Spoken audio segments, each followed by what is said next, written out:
Varicose veins కి సరైన చికిత్స కోసం సంప్రదించండి ఎవిస్ హాస్పిటల్. నమస్తే రమగారు. నమస్తే జయ. రమగారు, శత్రు నాశనం చేయటానికి లేకుంటే శత్రువుల యొక్క చూపు పడకుండా ఉండటానికి ఏమైనా స్తోత్రాలు కానీ మంత్రాలు కానీ ఉంటాయా? శత్రువులు అంటే ఏమిటి? ఏమైనా యుద్ధాలు అవి చేస్తున్నావా మనం ఇప్పుడు? అంటే రాచరికం కాదు కదా. వ్యాపారంలో స్పర్ధులు ఉంటారు ఎంతో కొంత, వాళ్ళకేవో ఉంటాయి.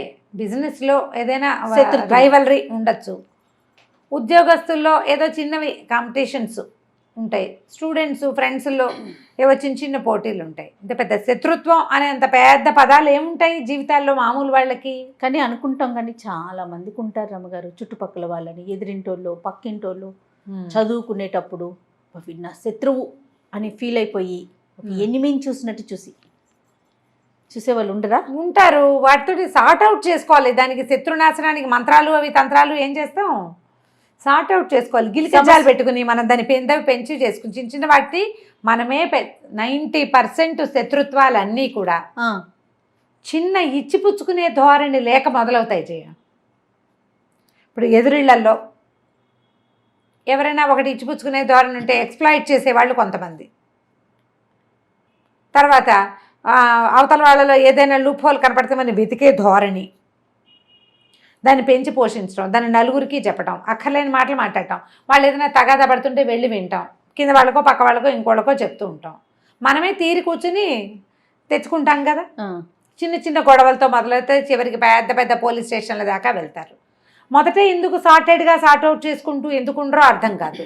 చివరికి శత్రుత్వం మాదే కరెక్ట్, మేమే కరెక్ట్ అనే ఆలోచన ఉంటుంది కదా రమ్మగారు. మేమే కరెక్ట్ కాదు, ఎదుటి వాళ్ళు ఎప్పుడూ తప్పే. అంతే పిచ్చి ధోరణులు జయ. అస్సలు తగ్గరు, ఆలోచనే రాదు. ఇప్పుడు శత్రుత్వం అనేంత పెద్ద పదం వాడుకోకర్లేదు, కానీ అకారణంగా కొంతమందితోటి శత్రుత్వాలు ఏర్పడతాయి మన ప్రమేయం లేకుండా.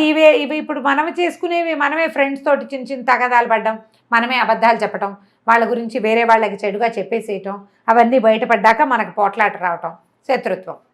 ఫ్రెండ్కి అప్పు ఇవ్వటం, వాడు అప్పు తీర్చుకుంటా ఎగ్గొట్టడం, మనం 2 సార్లు అడగటం, అడగగానే శత్రుత్వం.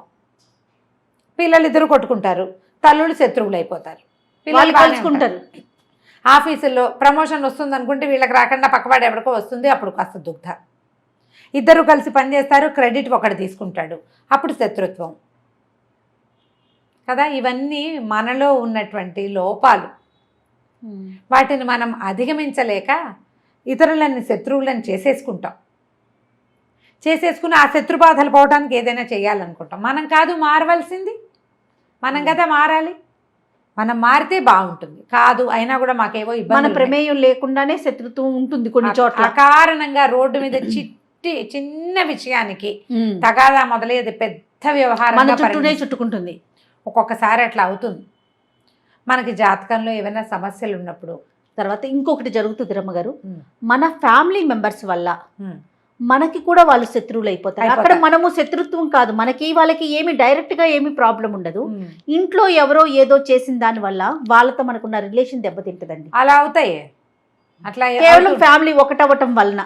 అదే అలాగూ వస్తాయి, అట్లాగే వస్తాయి. పెళ్లి సంబంధాల వల్ల ఈ సంబంధం చూస్తారు, పెళ్లి చేసుకుందాం అనుకుంటారు, వీళ్ళు చుట్టాలి, తీరవాడు ఈ పిల్లని చేసుకొని ఇంకో పిల్లని చేసుకుంటానంటాడు, వీళ్ళు శత్రువులు అయిపోతారు. లేదా ఆ పిల్ల వీడిని చేసుకొని అంటుంది. చుట్టాల్లో సంబంధాలు కుదుర్చుకుంటే అదొక గోలగా ఉంటుంది కదా. లేకపోతే సంబంధం కుదిర్చిన వాళ్ళు శత్రువు అవుతారు, వీళ్ళు పోట్లాడుకుంటే సంబంధం కుదిర్చిన వాళ్ళు శత్రువులు అయిపోతారు. ఇలాంటివి వస్తాయి జీవితాల్లో. అందరి జీవితాల్లో ఎవరో ఒకళ్ళు ఎక్కడో చోట ఇలాగ తారసపడుతూనే ఉంటారు. ఇవన్నీ మనం సార్ట్ అవుట్ చేసుకోవచ్చు, లెట్ గో చెయ్యొచ్చు. వీటిని సాధ్యమా రమ్మగారు? ఏం చేస్తాను జయ చెప్పు? సాధ్యం కాదు. ఏమిటి చేస్తావు? నీకు సాధ్యం కాకపోయినా రాత్రి అవుతుంది, తెల్లారుతుంది, రోజు గడిచిపోతుంది. వదిలేయటమే అనుకుంటాను నేనైతే. అదే లెట్ గో, వదిలేయటమే. సార్ట్ అవుట్ చేయలేమనుకో, వదిలేయి. అదే లెట్ గో చేయటం. మనం ఎంత ప్రయత్నం చేస్తున్నా ఎదుటి వారి వైపు నుంచి రాకపోతుంది అనుకోండి, ప్రయత్నం చేయడం కరెక్ట్ కాదు కదా. శుద్ధ వేస్ట్ వాళ్ళని వదిలేయటమే. అందుకే లెట్ గో, పో, నీ సావు నువ్వు సావు, నా దారిని నేను పోతా అని మన దారిని మనం ఉండటం. ఎక్కడ ప్రపంచం ఆగదు కదా అనిపిస్తుంది. ఎక్కడ ఆగదు, రాత్రి అవుతుంది, తెల్లారుతుంది, మామూలుగానే అయిపోతుంది. కాకపోతే మనకి తరచుగా ఇట్లా అకారణంగా పెద్దగా మన ప్రమేయం ఎక్కువ లేకుండా అంటే నీ ప్రమేయం ఉండి పోట్లాట వస్తే కాదు నేను చెప్పేది. మనం పాజిటివ్ థింగ్స్, అత్యద్భుతమైన విషయాలు మనం సొంతం చేసుకునేటప్పుడు కూడా మన తప్పు లేకుండా చేసుకోవాలి. మనదే తప్పు లేకుండా, మన ప్రమేయం లేకుండా, మనం సరిగ్గా ఉండి కూడా మనకి ఇతరులతోటి సమస్యలు వస్తూ ఉంటాయి. సుదర్శన మంత్రాన్ని ఆవాహన చేసి పెట్టుకోవాలి. ఆవాహన చేయాలంటే ఆవాహన పెద్ద మాట వాడుతున్నా అది కాదు. సుదర్శన మంత్రాన్ని అనుసంధానం చేసి పెట్టుకోవాలి, చదువుకోవాలి. సుదర్శనం చాలా కాపాడుతుంది. అది స్వామివారి సుదర్శన చక్రం అంటే చక్రాయుధం. ఓకే. ఈ చక్రాయుధానికి ప్రత్యేకంగా దేవాలయాలు అవి మనకేం కనపడవు. అవునవును. కొన్ని చోట్ల దేవాలయంలో సుదర్శన నరసింహస్వామి, ఒకవైపు సుదర్శనమూర్తి, రెండో వైపు నరసింహమూర్తి ఉన్న ప్రతిమలు కనిపిస్తాయి మనకు అక్కడక్కడ. స్వామివారి దేవస్థానాల్లో సుదర్శన చక్రతాళ్ వారు మనకి లోపల దర్శనమిస్తాడు. సుదర్శన చక్రం ఉంది ఇక్కడ ఈ దేవాలయంలో. బ్రహ్మోత్సవాలప్పుడు చక్రస్నానం చేయిస్తారు. ఆ సుదర్శన చక్రాయుధాన్ని మన ఆ మంత్రాలు, ఆ శ్లోకాలని మంత్రంగా తీసుకోవద్దు, శ్లోకాలని అనుసంధానం చేసి పెట్టుకుంటే మనకి ధైర్యంగా ఉంటుంది. ఆయన మనకి వెన్నుతోడుగా ఉంటాడు. భగవంతుడిని మనం విష్ణుమూర్తికి సంబంధించిన స్తోత్రాలు చదువుకుంటాం, కానీ దాంతోపాటుగా ఇలా కనుక సుదర్శన షట్కం, సుదర్శన పంచరత్నాలు, సుదర్శన పంచకం కూడా ఉంది, 5 శ్లోకాలు. షట్కం అని 6 శ్లోకాలు ఉన్నాయి. సుదర్శన కవచం, ఇవి చాలా ఎక్సలెంట్గా ఉంటాయి. మంచి టఫ్గా కూడా ఉంటాయి శ్లోకాలు. ఎవరితోటైనా చెప్పించుకుని చదువుకోండి. మీరే స్వయంగా చదువుకోగలిగి కొంచెం 4 సంస్కృత ముక్కలతో నోరు తిరుగుతుందంటే నిదానంగా తప్పులు లేకుండా నేర్చుకుని రోజువారీ చదువుకోండి. ఇతరులతో శత్రుత్వాలు రాకుండా ఉంటాయి. దీంతోపాటు నేను మామూలుగా మేము రెగ్యులర్గా చేసే పంచాయుధ స్తోత్రం, విష్ణు పంచాయుధాలు. స్వామివారికి 5 ఆయుధాలు ఉన్నాయి. మామూలుగా మనకి ఏం కనపడతాయి, శంఖచక్రాలు పట్టుకుని కనిపిస్తాయి. అవును కదా.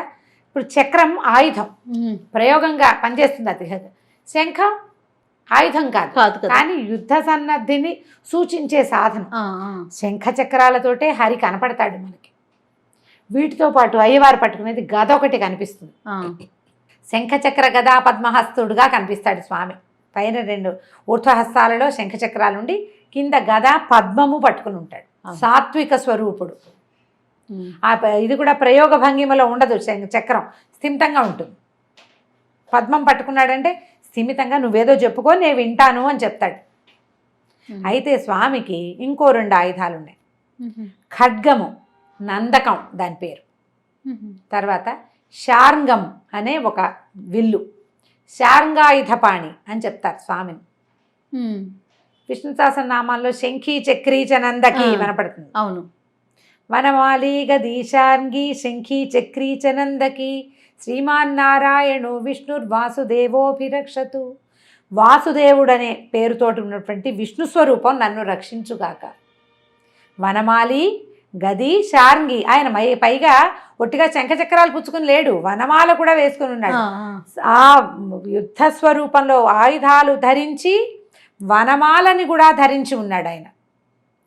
సాత్విక రూపుడు. నువ్వు అడిగితే వింటాడు, ఎవరి మీదకో దూకడు. నువ్వు అడిగితే వింటాడు, నువ్వు అడిగిన చోటికి వెళ్తాడు, నీకు ఎక్కడ కావాలో అక్కడ సవిస్తాడు. ఈ వనమాలని గదని గది శార్ంగి.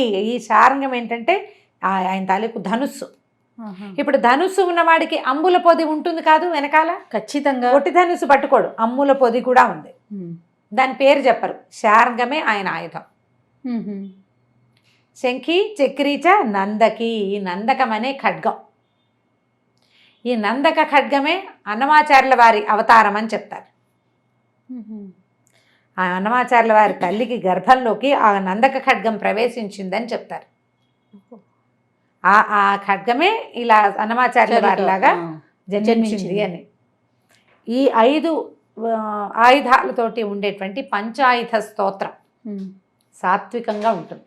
కొంచెం టఫ్, ఎక్కువ టఫ్ కాదు, తేలికగా నేర్చుకోవచ్చు. ప్రయత్నం చేసి పంచాయుధ స్తోత్రాన్ని నిత్య అనుసంధాన శ్లోకాలలో పెట్టుకోండి. ఈ పంచాయుధ స్తోత్రం మనకి ధైర్యాన్ని ఇస్తుంది, బలాన్ని ఇస్తుంది. నిద్రలో మెలకు వచ్చి నిద్ర పట్టకపోతే చదువుకోవచ్చు, పిల్లలు బెదిరినప్పుడు చదువుకోవచ్చు, పిల్లలకి తరచుగా అనారోగ్యాలు వస్తుంటే చదువుకోవచ్చు, దిష్టి తగిలింది అనిపించినప్పుడు చదువుకోవచ్చు. అనారోగ్యంగా ఉండి ఆపాటంగా జ్వరాలు అప్పుడు పిల్లలు ఏడ్చేసి గోల పెట్టేస్తూ ఉంటారు. అలాంటప్పుడు ఏమైనా పడి చిన్న పొన్న దెబ్బలు తగిలించుకున్నప్పుడు, యాక్సిడెంట్ అప్పుడు, ఎక్కడైనా చిక్కుపడిపోయినప్పుడు, చిక్కడిపోయి మనం ఎటెళ్లాలో తెలియని స్థితి, ఈ అన్ని పరిస్థితుల నుంచి ఈ పంచాయతీ స్తోత్రం మనల్ని రక్షిస్తుంది. నమ్మికతోటి దృఢత్వంతో చదువుకోవాలి దాన్ని. ఉపదేశం అవసరం లేదు.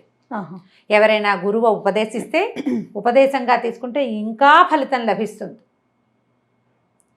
నిత్యధారణ ఉన్నవాళ్ళు ఎవరైనా మనకు ఉపదేశిస్తే అద్భుతమైన ఫలితం లభిస్తుంది.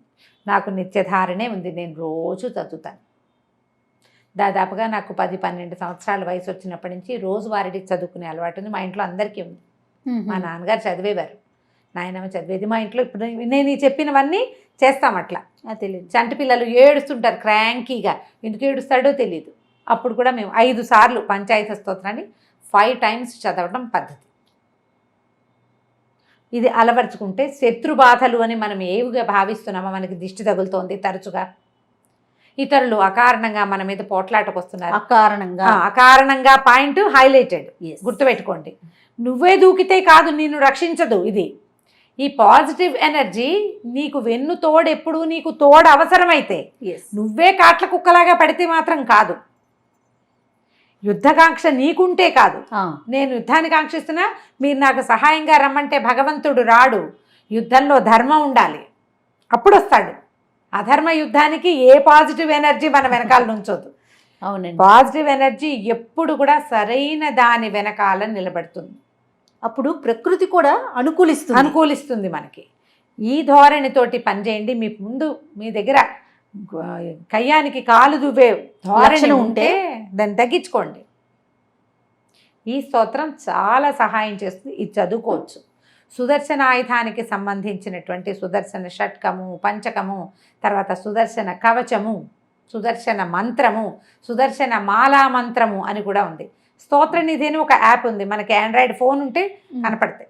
స్తోత్రనిధిలో మనకి ఇవి కనిపిస్తాయి. దాదాపుగా తప్పులు పెద్దగా ఉండవు. స్తోత్రనిధిలో బాగానే ఉంది. ఓకే, కొన్నిటికి నేను చూస్తుంటా, ప్రయత్నం చేసి చూడండి. ఇవన్నీ మనకి ఆన్లైన్ కూడా పాడినవి దొరుకుతాయి. అది అలా సంగీతంగా పాడకపోయినా స్తోత్రంగా చదువుకోండి, ఉపయోగపడుతుంది. ప్రయత్నం చేసి చూడండి. నమస్తే. నమస్తే జయ.